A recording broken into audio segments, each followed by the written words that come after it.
बिस्मिल्लाहिर्रहमानिर्रहीम। अस्सलाम वालेकुम। आज हम मश्क 1 स्टार्ट कर रहे हैं।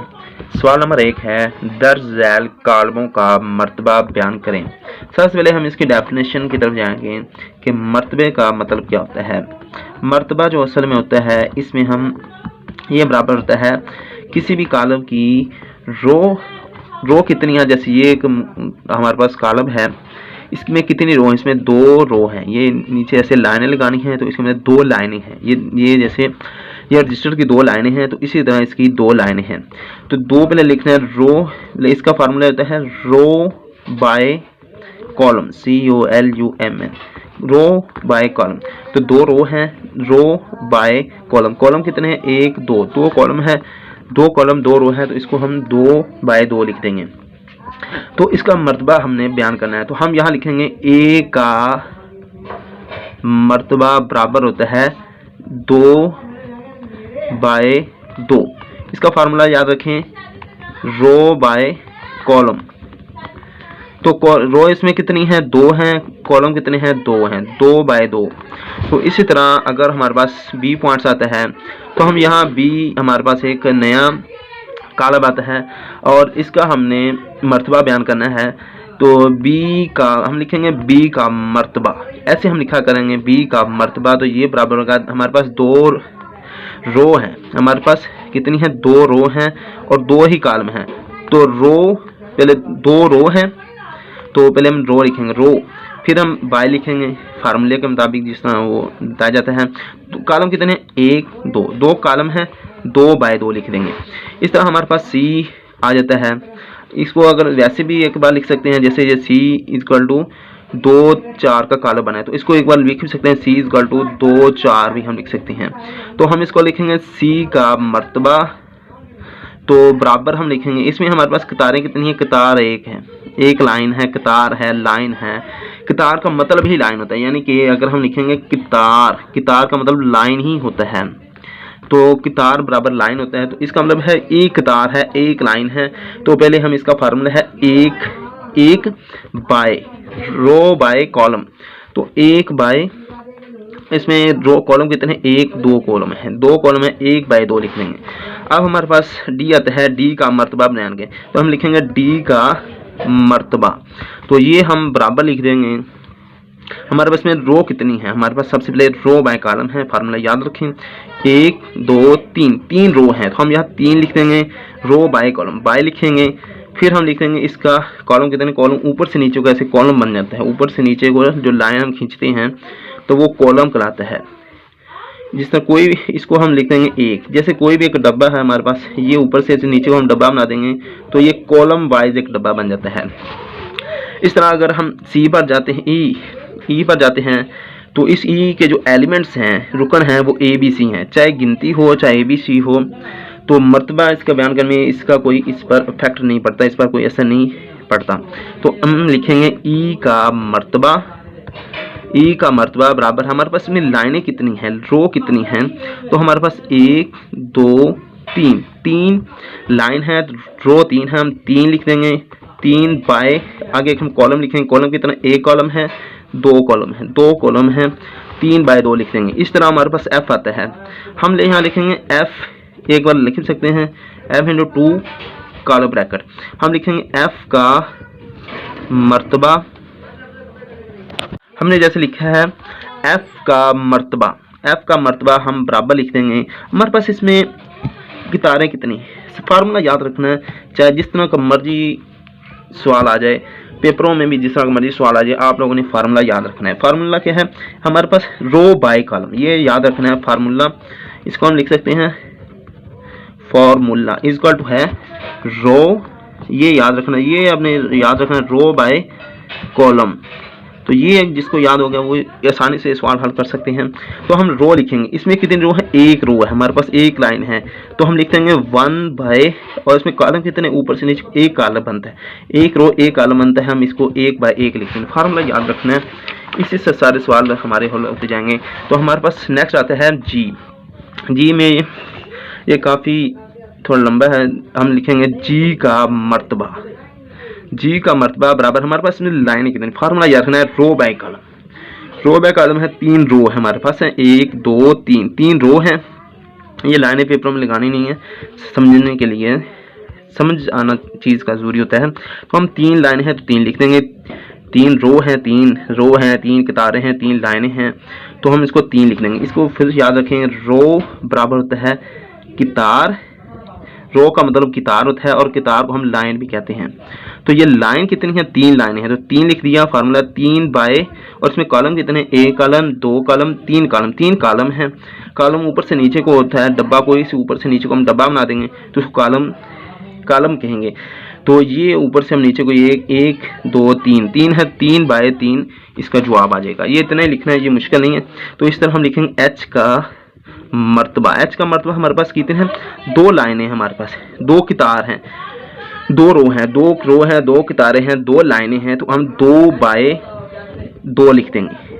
तो सॉरी 2 बाय 1, अब कॉलम देखने गलती हो गई है, 2 1 2 3, 3 कॉलम हैं, ये 3 कॉलम है, गलती हो जाती है। याद रखें 2 बाय 3 इसका जवाब आएगा। अब हमारे पास नया जो सवाल आता है, सवाल नंबर 2 शुरू होता है, मालूम कीजिए कि मंदरजा झैल में से कौन कौन से कालब आपस में मसावी हैं। ये याद रखना है, इसका सबसे पहले फार्मूला याद रखना है। सवाल, किसी सवाल को करने से पहले उसका फार्मूला इंसान को याद होता है तो उसको हल करना बहुत आसान हो जाता है। मसलन कि अभी इस सवाल को समझना जरूरी होता है। सवाल सीधा सीधा है, मालूम करें कि मंदरजा झैल में से कौन कौन से कालब हैं, यानी कि सवाल के अंदर हमें कालब दिए जाएंगे। एक, आपस में मसावी हैं। मसावी की हमने पीछे डेफिनेशन पढ़ी है, पिछली वीडियो में जाकर आप इसको तस्दीक कर सकते हैं। मसावी क्या होती है, मसावी कोई से दो, अगर कोई से दो, मिसाल को ए और बी हमने कालब ले लिए हैं, यहाँ बात होगी कालब की, ठीक है। सवाल में कालब हमने ले लिए हैं, 2 कालब हैं। अब ये 2 आपस में मसावी हैं तो इसकी कंडीशन क्या होगी, इसकी 2 शर्तें होती हैं, इसमें 2 शर्तें बताई जाती हैं। वो दोनों शर्तें अगर मुकम्मल हो जाएं तो ये 2 कालब आपस में मसावी होंगे। अगर ए और बी 2 कालब हैं तो ये मसावी होंगे। अगर ए और बी 2 कालब हों तो ये आपस में मसावी होंगे। चीज़ को समझना जरूरी होता है, रट्टा लगाना जरूरी नहीं होता। चीज़ समझ में आए तो जितना मर्जी पेपर में मुश्किल से मुश्किल भी सवाल आ जाए आप उसको आसानी से हल कर लेंगे, लेकिन रट्टा इतना अच्छा नहीं होता, कभी कभी रट्टा भी काम आता है। तो इसकी 2 शर्तें होती हैं, आपस में मसावी होंगे। अगर यहाँ अगर लिख देना है। अभी इसकी शर्त क्या है, पहली शर्त होती है ए का मर्तबा बराबर बी का मर्तबा हो, यानी इसकी 2 शर्तें हैं। अभी ए का मर्तबा बी का मर्तबा आपस में बराबर हो तो ए और बी मसावी होते हैं, यानी कि ए का मर्तबा अलग चीज़ है, बी का मर्तबा अलग चीज़। इस तरह ए और बी, ये चीज़ जो हमारे पास दी जाती है, इसका मतलब है ए और दोनों मसावी हैं, ए और बी दोनों मसावी हैं तो ए बराबर बी होगा। ये इसकी अलग सूरत हाल है। ए का मर्तबा और बी का मर्तबा अलग चीज़ होती है। ए का मर्तबा और बी का मर्तबे की तारीफ जो होती है वो होता है कि ए के कॉलम और बी के कॉलम ये इस तरह के बराबर होने चाहिए। तो इन दोनों के कॉलम और कितारें बराबर हों तो ये एक मर्तबा और बी का मर्तबा बराबर होते हैं। दूसरी सूरत हाल हमारे पास ये होती है कि ए का हर रुकन, ए का जो हर रुकन होता है वो बी के हर रुकन को इंग्लिश में एलिमेंट्स कहते हैं, ठीक है। यानी कि बी दा जड़ा हर ए दा जड़ा हर एलिमेंट्स है बीच में, जैसे ये है ए के अंदर है और बी के अंदर है, इस तरह ए और बी के दोनों है मुतनाज़ना, सामने जैसे मुतनाज़रा हो, यानी इसको हम कैसे सकते हैं, सेम हो, इंग्लिश में सेम, ये एक जैसे हों, यानी हूबहू सेम टू सेम हो। ये 2 कंडीशन है जिस 2 कॉलम में पाई जाएंगी तो वो सामने आपस में मसावी होंगे। अब हम सवालों की तरफ आते हैं। जो हमें ये सवाल दिया गया है, सवाल नंबर 2 है ये। तो ए हमारे पास बराबर ब्रैकेट में जो ये दिया गया है कॉलम में वो 3 है, बी हमारे पास 3 5 है, सी इक्वल टू 5 - 2 है। इसको हम हल करेंगे, 5 में से 2 गए तो बाकी 3 है। हल के बगैर भी इसको किया जा सकता है, लेकिन बेहतर है हल किया जाए ताकि गलती कम से कम हो। पेपर में अगर इस तरह के सवाल आ जाता है तो आप बेहतर से बेहतर आप उसका जवाब दे सकते हैं। हल करने से ज़्यादा चीज़ समझ आती है। डी इक्वल टू 5 3, डी में 5 और 3 हैं, ई में 4 0 6 2 हैं और जी ये मुकम्मल, ये दोनों हल हुए हैं। अब जी को हमने हल करना है, यानी 3 में से 1 गया तो 2 आ जाते हैं, 3 जमा 3 6 आ जाते हैं। इसको भी हमने हल कर लिया, ये हल करने वाला था। इसके अलावा अगले सवाल 1 2 आगे मैंने अगले पेज पर लिख दिए हैं। तो एच जो है 4062 है, आई जो हमारे पास ये है, ये हमारे पास सॉल्व करने वाला है। इसको हम मज़ीद यहाँ आई नीचे लिख कर सॉल्व कर लेते हैं। तो हम लिखेंगे 3 3 और 2 कितने हो गए 5, 3 कैसे 3 3 ऐसे आ जाएंगे, 3 और 2 5 हो रहे हैं, जमा हो रहे हैं, तो ये ऐसे लिखेंगे। जे है आगे, हम इसको नीचे जो सॉल्व करते हैं जे दोबारा लिख देंगे। 2 जमा 2 4 होते हैं, 2 में से 2 हो गए 0 होता है, 2 और जमा 4 6 होते हैं, 2 जमा 0 2 होते हैं। अब हमने इनको देखना है कि आपस में मसावी क्या है। ये एक याद रखना है, मसावी लिखना कैसे जाता है। एक यहाँ लिखते हैं, आपसे कोई सवाल हो करे कि मसावी कैसे लिखते हैं, तो ये लिखने का भी याद रखना है पेपरों में। अगर आपने लिखना कैसे है ये भी यहाँ पर मैटर, अगर सवाल में आज पेपरों में सवाल आ जाता है कि ये मसावी लिखें, लेकिन अगर आपने सही ना लिखा तो ख़राब हो सकते हैं। तो ए और बी को मसावी लिखते हैं ए बराबर बी, ये याद रखना है। तो ये नहीं लिखना ए और बी, ये इस तरह करेंगे ये चीज़ ठीक है। जैसे ए और बी या ए वगैरह इस तरह की और कंडीशन अगर हम लिख देंगे तो वो पेपरों में सही नहीं आना। नहीं, फिर ये लिखना भी ज़रूरी इंसान को आना चाहिए, वो कैसे लिखा जाता है। ये जो ऐसे जो कोई लिखेगा ए और बी आपस में मसावी, या फिर इसकी एक और कंडीशन लिख सकते हैं ए और बी आपस में मसावी हैं, इस तरह की भी हम कंडीशन लिख सकते हैं। ठीक है, ये जो चीज़ मैंने आपको बताई है ये सिर्फ समझने के लिए है कि ये समझनी ज़रूरी है। ये 2 कंडीशन लिख सकते हैं ए बराबर बी है, ये इतना भी लिख लेंगे पेपर में तभी काम आ जाएगा। अगर ए और बी आपस में मसावी हैं तो ये भी काम आ जाएगा। पेपरों में दोनों सवाल सही आपके माने जाएंगे, गलत नहीं होगा। इसके अलावा हम चेक करेंगे कौन से कालब हैं जो आपस में मसावी हैं, ये याद रखें। आप देखना, हमने देखना ए में 3 है, इसके अलावा सी में 3 है, तो हम इसका जो आंसर लिख देंगे अगले पेज पर, तो यहाँ हम आंसर लिखेंगे ANS आंसर, तो हम लिखेंगे ए बराबर सी लिख देंगे। इसके अलावा अभी हम देखते हैं कि हमारे पास है बी में 3 और 5 हैं, तो आगे हम जाते हैं। ये डी में 5 और 3 है, लेकिन इसकी दूसरी शर्त नहीं मुकम्मल होती, यानी कि 3 है तो यहाँ भी 3 होना चाहिए। इस वजह से यहाँ बी में 3 है तो यहाँ डी के पहला एलिमेंट्स जो है ना, पहला रुकन है वो भी 3 होना चाहिए। ये सेटिस्फाइड नहीं हो रहा, ये भी याद रखना है। लेकिन हम आई में जाते हैं तो आई में जो हल करने से हमें 3 और 5 मिलता है, इस वजह से बी बराबर आई हम लिख देंगे, ये दूसरा हमारा जवाब हो गया। अब हम जाते हैं सी की तरफ, लेकिन सी हमने हल कर लिया, इसको ज़रूरत नहीं है। अब हम जाते हैं डी में हमारे पास 5 और 3 है। इसमें से छोटी सी गलती होगी है कि ई हमारे पास लिखा हुआ है, एफ नहीं हमने लिखा। एफ को अब हम लिखते हैं 2 और 6 से, ठीक है, ये एफ को हमने लिखा है। अब जो हमारे पास आता है कि हमने डी को हमने जो सॉल्व करना है, डी 5 और 3 है, तो ये हमारे पास डी से आगे हम चलेंगे तो ई एफ जी में भी नहीं है, ई एफ जी में कुछ भी नहीं है, तो आगे आता है एच आई और जे, इसमें भी कुछ नहीं है, तो लिहाजा हम इसी को ऐसे ही छोड़ देंगे। अब हम नेक्स्ट बात करते हैं ई की। ई में 4062 है, आगे जाते हैं एफ जी, इसमें मौजूद नहीं है, और ये एच में मौजूद है 4062 उसमें भी मौजूद है। ई और एच सेम है,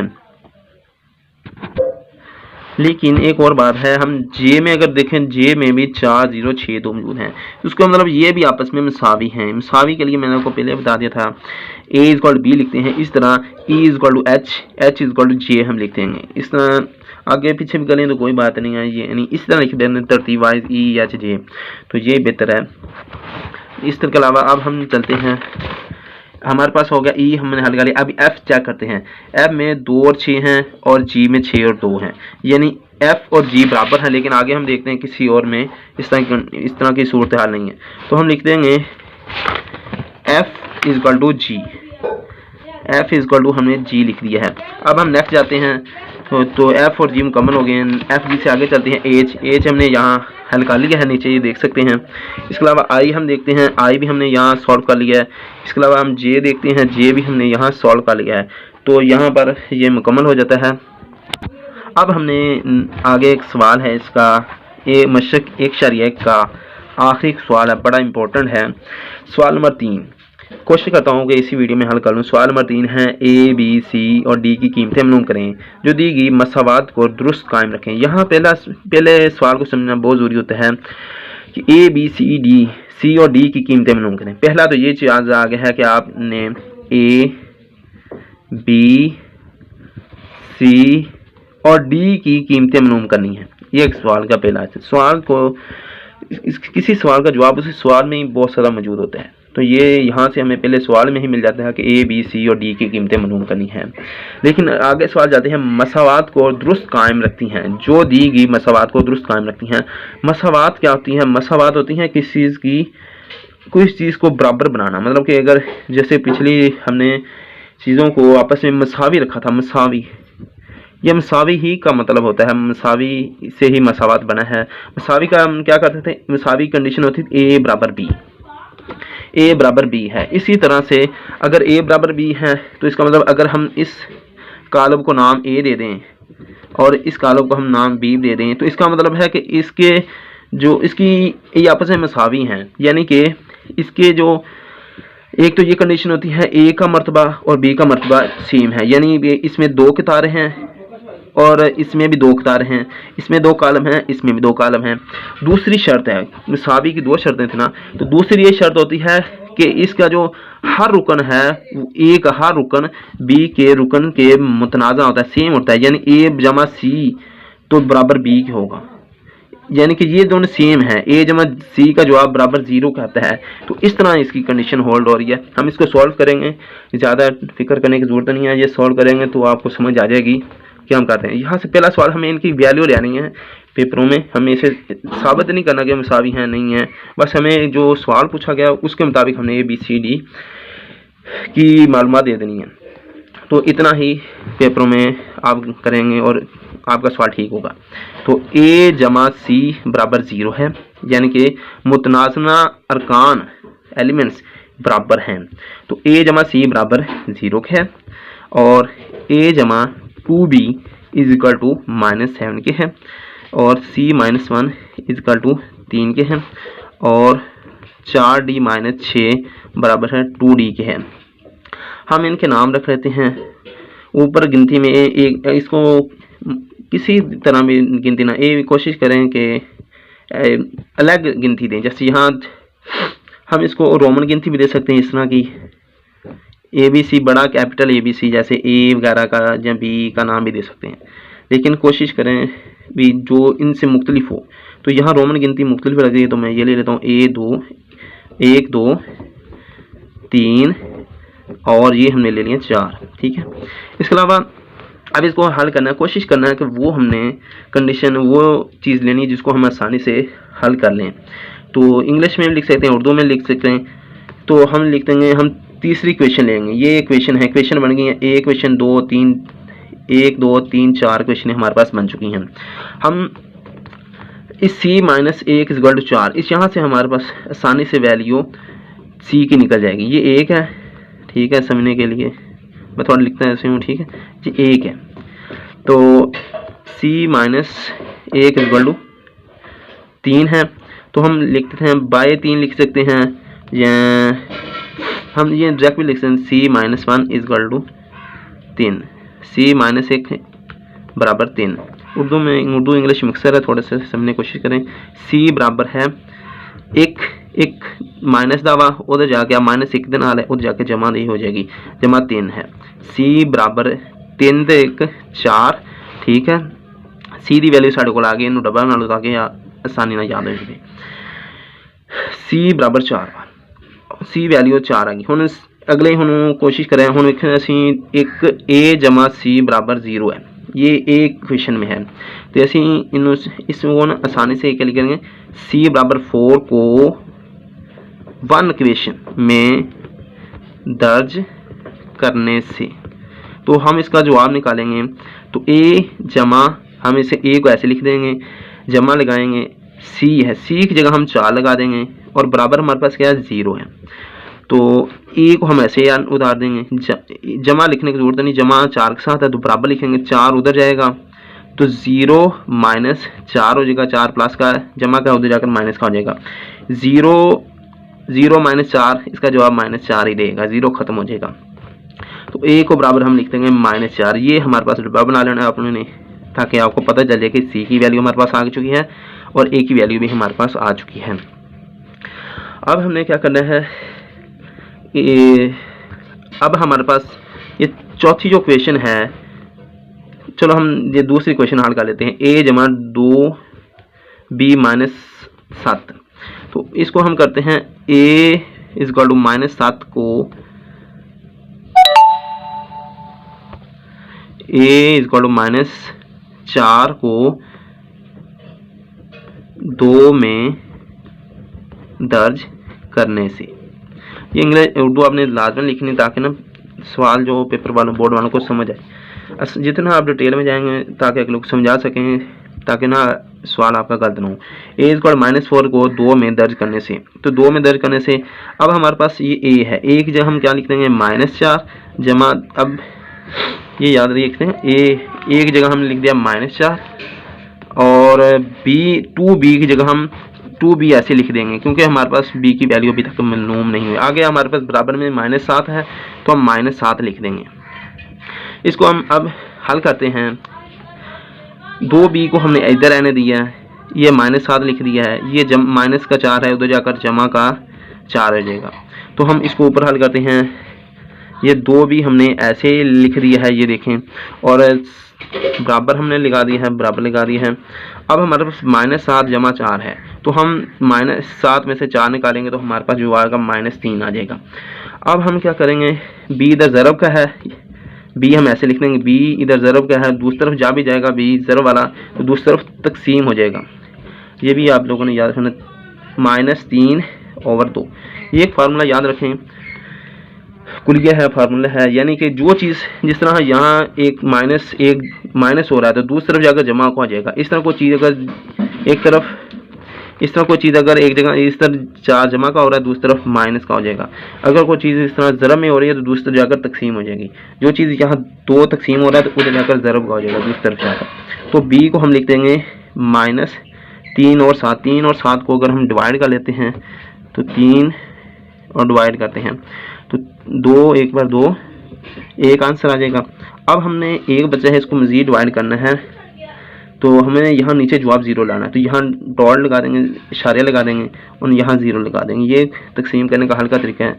5 2 बार 10 होता है, 10 हम लगा देंगे, 10 में से 10 निकालेंगे तो 0 आ जाएगा। हमारे पास जवाब का 1/5, ये माइनस है, ये माइनस ऐसे का नीचे आ जाएगा, 1/5 हमारे पास ये जवाब आ जाएगा। अब हमारे पास a की वैल्यू आ गई है, b की वैल्यू आ चुकी है, c की वैल्यू आ चुकी है। हमारे पास अब रहती है d की वैल्यू। d की वैल्यू के लिए हमारे पास जो क्वेश्चन 4 है, इसको हम ले लेते हैं। तो हम लेते हैं 4d -6। ये आप इसको यहाँ ये भी कर सकते हैं, इक्वेशन 4 क्वेश्चन से, 4 क्वेश्चन से यहाँ लिख सकते हैं, ताकि पेपर वालों को आसानी समझे। ये आप लिखना लाजमन है, ताकि ना जो पेपर हल करने वाले उसको समझ आए कि यहाँ आपने b की वैल्यू, यहाँ b को ऐसे डब्बे में कर सकते हैं, ताकि पेपर जो हल करने वाले उनको जितनी आप समझ में देंगे आपके सवाल उतनी आसानी से वो चेक कर लेगा। अगर आप पेपरों में मिक्सचर कर देंगे, मिक्स वगैरह करेंगे चीज़ों को, तो वो पेपर समझने वाला आपको सवाल गलती भी कर सकता है। तो कोशिश करें कि इस तरह हल करना है कि ताकि जो हल करने वाले उनको समझ आए आपने कैसे लिखा है। तो हम आगे लिख देंगे बराबर 2d। मैंने तो ये ऐसे लिखा ना, कोशिश करें कि आप इसको नीचे अगले पेज में लिख दें। मैंने आपको समझाने के लिए जगह थोड़ी बचाई है, लेकिन आपने कोशिश करना भी पेपर इस तरह हल करना है कि अगले को वाज़ेह सवाल नज़र आए और आपका सवाल खुशी से हल करें। अब जब सवाल की तरफ आते हैं, 4d - 4d - 6 = 2d। तो 4d है बड़ा है, तो इसको इस तरफ रख देंगे 4d, और ये 2d प्लस का उधर है, इधर आकर माइनस का हो जाएगा, और ये -6 है तो दूसरी तरफ जाकर प्लस का हो जाएगा। 4d - 2d, इसको हल करेंगे तो 2d बराबर आएगा, जवाब आ जाएगा, बराबर हम लिखेंगे 6। अब 6 आ गया, अब 2d इधर ज़रब हो रहा है 2d, तो दूसरी तरफ जाकर तकसीम का हो जाएगा। तो हम d ऐसे लिख देंगे, 6 है, 6 2 ज़रब का हो रहा है, वो जाकर तकसीम का हो जाएगा। तो d बराबर हम 6 में से 2 निकाल दें, तो ये इसको हम हल कर लेते हैं।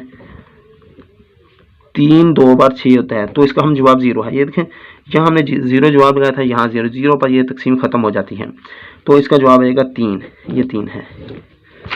अगर आगे इसका हम जवाब लिख देते हैं, अब ज़्यादा पेपरों में मुश्किल होने की वजह से आप आसानी से ऐसे भी लिखते हैं ANS आंसर, ठीक है, यहाँ बराबर लगा दें, और हो सके तो ये RF एक लगा सकते हैं, कोई बात नहीं है, इसका इतना पेपर में फैक्टर नहीं होता, असर नहीं होता। तो A बराबर हमने लिख देना है आंसर, इसका मतलब आंसर है, जवाब है आपका। उर्दू में आप लिखना है तो यहाँ लिख देंगे जवाब, जवाब बराबर ये है। उर्दू में लिख सकते हैं, इंग्लिश में लिखना है आंसर, इस तरह लिख सकते हैं, कोई गलती नहीं पेपर वाले करेंगे, सिर्फ अपने आपका जवाब दुरुस्त होना चाहिए। आपका यहाँ मेंशन आपने कर देना है ताकि पता चल जाए सवाल हल करने वालों को आपने जवाब क्या लिखा है। इसको अभी हमारे पास जो वैल्यू है, A की वैल्यू -4 है और B की वैल्यू -1.5 है। तो A की वैल्यू -4 और B की वैल्यू -1.5 हमारे पास इसका जवाब है। अब हम मज़ीद हमने C की वैल्यू और D की वैल्यू देखनी है, वो क्या है। तो हम C की वैल्यू देखते हैं, तो C की वैल्यू हमारे पास 4 है और D की वैल्यू 3 है, 4 3।